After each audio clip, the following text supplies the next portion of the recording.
Hello and welcome to this next episode of the Scotland's Future Series podcast from the University of St Andrews. My name is Mike Gettenby, I'm the University's Deputy Legal Officer, and today I'm very lucky to be joined by the Reverend Dr. Donald McEwan, the University Chaplain. Donald, welcome. Thank you for coming along. Donald, we're going to talk about the Chaplaincy Prize, which was awarded under the Scotland Future Series. But before we do that, I wonder if you could, just for people listening or watching, tell me a bit about your role in the university, what you do and how the chaplaincy fits in with the wider university community. Sure, happy to do that.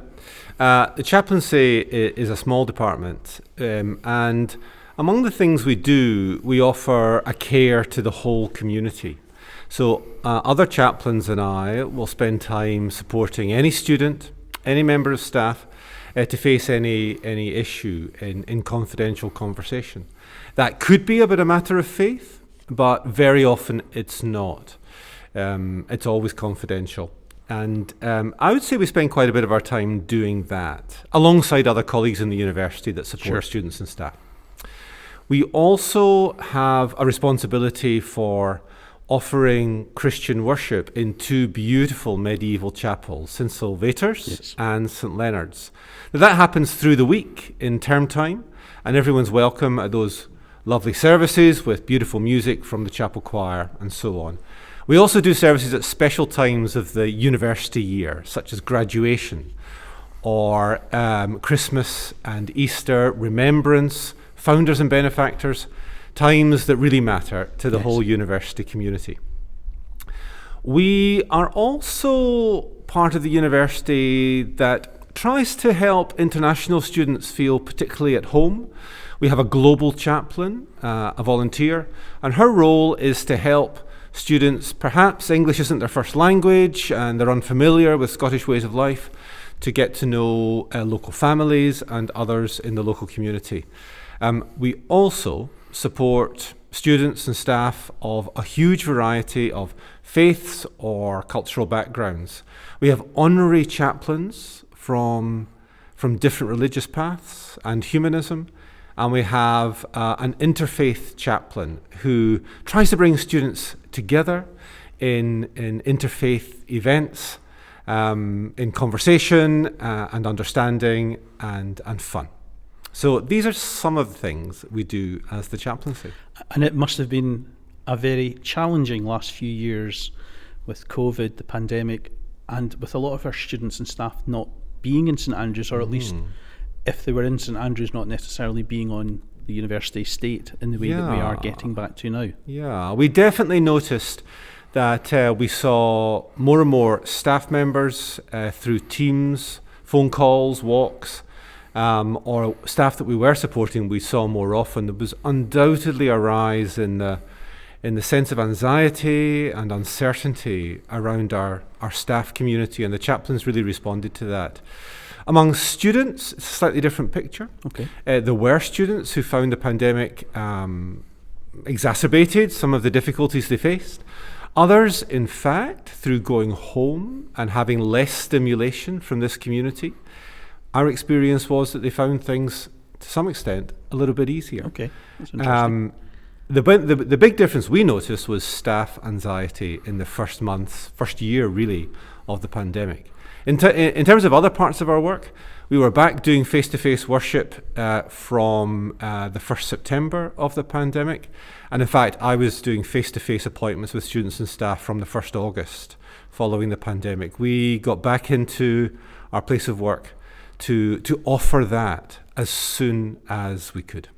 Yeah, I remember it at the time. I did quite a bit of work during the pandemic around the Can Do project, but the chaplaincy service was one of the first things that came back in for that support for staff, for students, and also to show that there was a resilience within the university.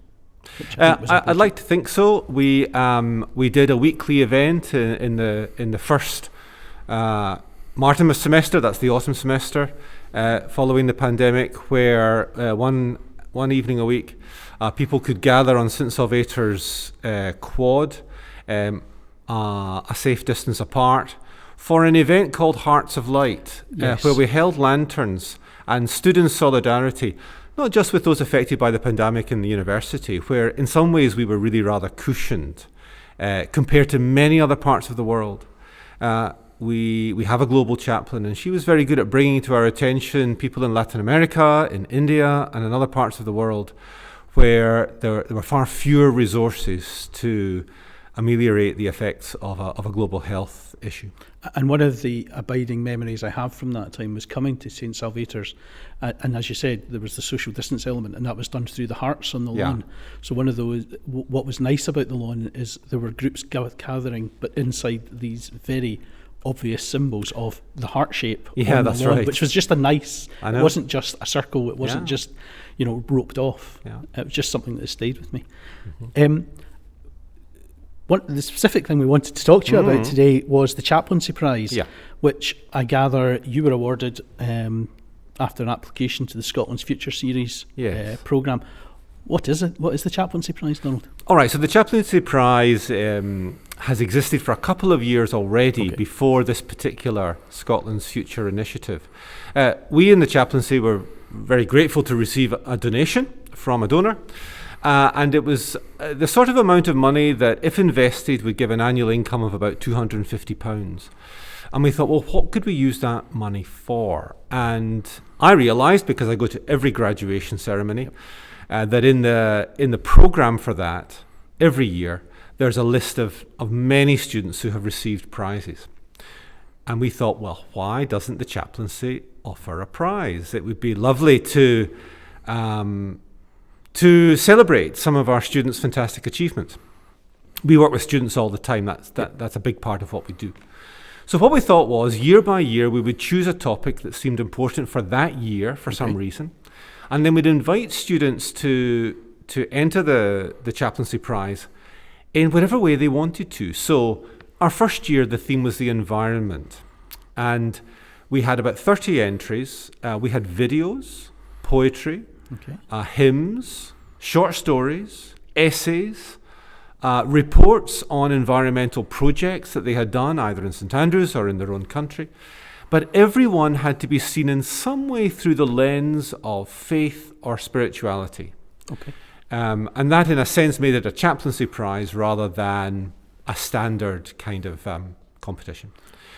We were hugely impressed with the standard, the seriousness of the entries. Almost all of them came in the last 2 days before the deadline. We're not worried if we don't get many entries. Traditional student approach. Absolutely. And we were delighted to award that in the first year to a student who produced a fantastic video about climate change from his perspective and through the eyes of faith. The second year, which was wholly organised through the pandemic, in a sense, we chose the theme of friendship, because friendship, companionship had been a key element of how people responded positively to the pandemic. The third year, we thought, what should we choose as our topic? And then round about that time, in popped an email into my inbox saying, have you got a project for Scotland's future? And we suddenly realised Scotland's future made an excellent topic for students to think about through the lens of faith and spirituality. Whatever else Scotland will be in the future, it will be a place, a society, an environment in which people have faith, have spiritual lives, and express those. And I'd like to think that if Scotland is going to have a good, healthy, progressive future, then faith and spirituality would be part of that story. So I made an appeal, essentially just asking for Scotland's Future project to add a second and a third prize to our already existing first prize, and also so that we could then run an event with in a nice environment with decent catering, so that the winners and other highly commended entries, those students could come and could share with other entrants and with the wider public what their vision is for Scotland's future, and then for that to be a night of public conversation.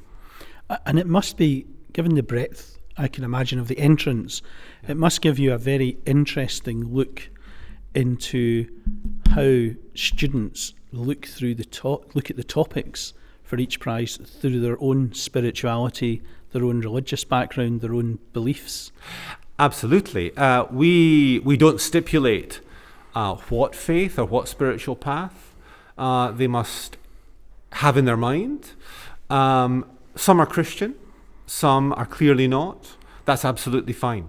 It's anonymized. So the judging panel, which is usually me and a couple of our volunteer honorary chaplains, we come from a variety of faiths, and we don't know who the students are who enter. Only one of the chaplaincy secretaries knows the name of the entrant.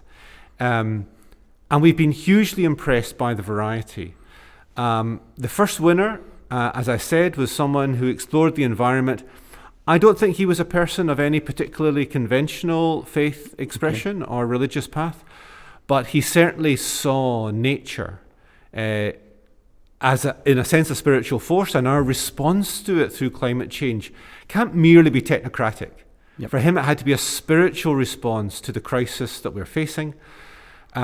He sees humanity as part of nature, rightly so, for example. The second prize on friendship elicited an amazing range of responses. Some wrote short stories in which friendship was between animals and humans.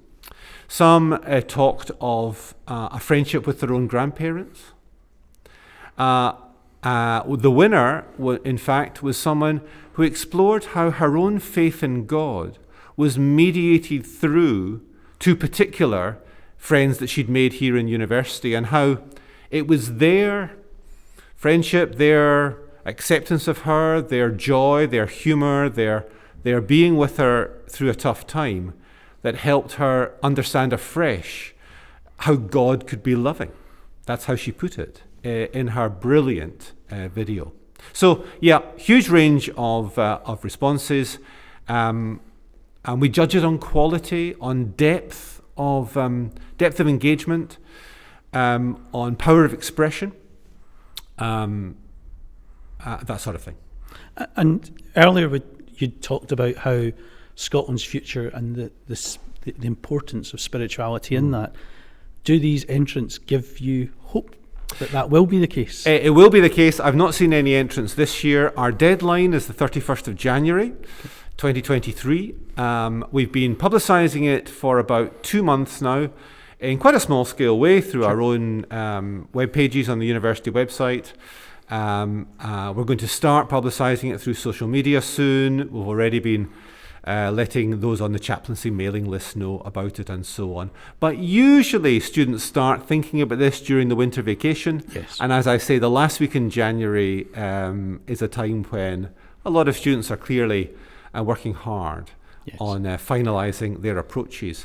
My hunch is that we'll be surprised at the visions for Scotland's future. I want to be surprised. I mean, what's the point of having a project on Scotland's future if we're just going to get same old solutions? Students today see problems that I don't see. Yes. They're 30 years younger than I am. I hope their experience is not the same as mine. I mean, that's one reason why it's great to work in a university, because you're continually given inspiration by the impetus and insight of those much younger than you. I think that's wonderful, and it must be invigorating to get these responses, that level of engagement. Yeah, so the very first chaplaincy prize we did, we had no idea what we were going to expect. And quite a complicated judging procedure, you know. We broke up into, we were given smaller numbers of each of the entries that went through a first and a second stage. In fact, I then reviewed them all. And all of us on that panel found it one of the most positive things we'd done as chaplains, and certainly during the pandemic, because the first judging panel met in February 2021. Right, so that was about 10 months into the pandemic. And so every entry had to be online in some way. Yeah. And we just were we were bowled over actually with the intention of the students who had entered, and by the hope that they gave us for various approaches to the environment. there was a highly commended, a sort of second prize, although nothing was received by her, but we knew she was the second best. And her poem was a really fine, almost fractured, rather unsettling work on the impact of nature, of weather, on her in her soul, I would say. Hugely impressive. That's wonderful. Well, thank you very much, Donald, for joining us today.